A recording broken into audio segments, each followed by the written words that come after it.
आज आज का टॉपिक है थॉमसन एटॉमिक मॉडल।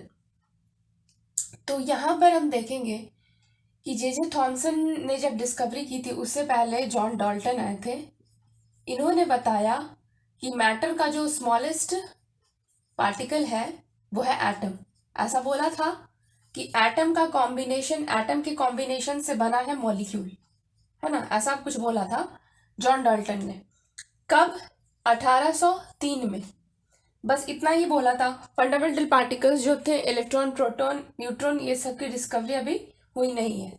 उसके बाद पढ़ाई के दौरान ही जे जे थॉमसन को 1897 के मतलब इसी मतलब ईयर में ऐसा पता चला कि एक वैक्यूम ट्यूब था और उसमें इलेक्ट्रिक करंट जब इन्होंने पास करा तो वहां पर चार्ज पार्टिकल्स का उनको अनुभव हुआ कि यहाँ पे पॉजिटिव और निगेटिव चार्ज पार्टिकल्स हैं। किनको? जे जे थॉमसन को। और बस इतना ही पता चला था। और वैक्यूम ट्यूब में ऐसा मतलब कहा जाता है कि क्यों पता चला, क्योंकि यहाँ पे जो है प्रेशर काफी मतलब लो होता है, इसीलिए ऐसा कुछ पता चला था। और इसमें के गैस के रहते हैं मॉलिक्यूल, और इसी की वजह से पॉजिटिव और नेगेटिव चार्ज का अनुभव इनको हुआ। उसके बाद फिर जो है इस पे उन्होंने काम करना चालू किया। तो 1899 में इन्होंने ये पता किया कि ये जो है पॉजिटिवली चार्ज मैटर है होगा। ठीक है, एक एटम है, उसका ये पूरा जो है यहाँ पे पार्टिकल्स वो पॉजिटिवली चार्ज है, और निगेटिवली चार्ज्ड कुछ पार्टिकल्स हैं इसमें इस तरह से इम्बेडेड होंगे। लाइक जैसे वाटरमेलन के सीड्स होते हैं ना, उसी तरीके से ये पॉजिटिव चार्ज है और ये निगेटिवली चार्ज है।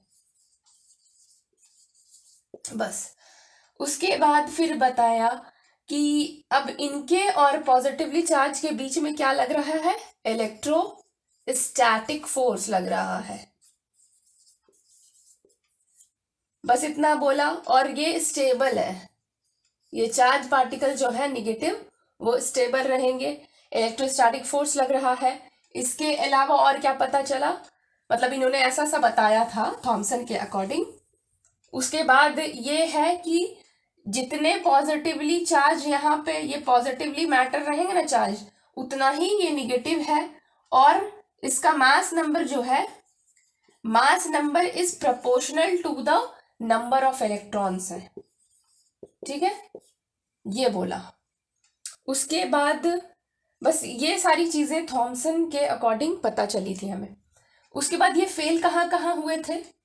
फेल होने का पॉइंट इनका ये था कि मतलब पहले तो इनकी बात को सब लोगों ने एक्सेप्ट करा। उसके बाद फिर देखा कि इनके मॉडल जो है कुछ कुछ जगह पे ये लाई नहीं करते हैं, जैसे कि हाइड्रोजन स्पेक्ट्रम को डिफाइन कर पाने में ये असमर्थ थे। अब हाइड्रोजन स्पेक्ट्रम क्या है? जैसे कि हाइड्रोजन की के बारे में जब पढ़ाई करा तो इसके कुछ ऑर्बिट को इस तरह से डिफाइन किया गया, ठीक है, प्रिज्म के थ्रू उसको तोड़ा गया। तो पता चला कि मतलब इन हाइड्रोजन स्पेक्ट्रम की जो थ्योरी थी, इसको बता पाने में, इसको आगे मतलब जो भी एक्सपेरिमेंट कर पाने में ये ना असफल थे, असमर्थ थे। और उसके अलावा alpha particles, large angle alpha particles के लिए भी ये असमर्थ थे। लार्ज एंगल के डेविएशंस होते हैं ना, ये न्यूट्रॉन है, ये न्यूक्लियस है। तो रदरफोर्ड के अकॉर्डिंग था कि ऐसे कुछ लौट जाते हैं, कुछ आगे बढ़ जाते हैं, है ना, और फिर कुछ लार्ज एंगल से डेविएट कर जाते हैं, ऐसा बोला था ना रदरफोर्ड के अकॉर्डिंग। तो ये इसकी जो लार्ज एंगल डेविएशन वाली थ्योरी थी ना, इसको बता पाने में ये असमर्थ थे। कौन? जे J Thomson.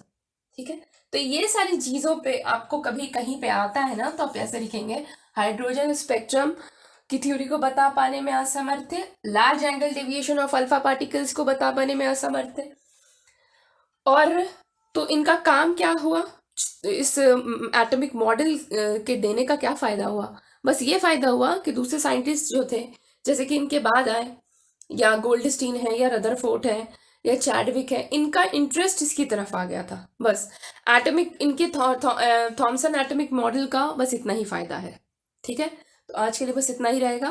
Good luck, thank you.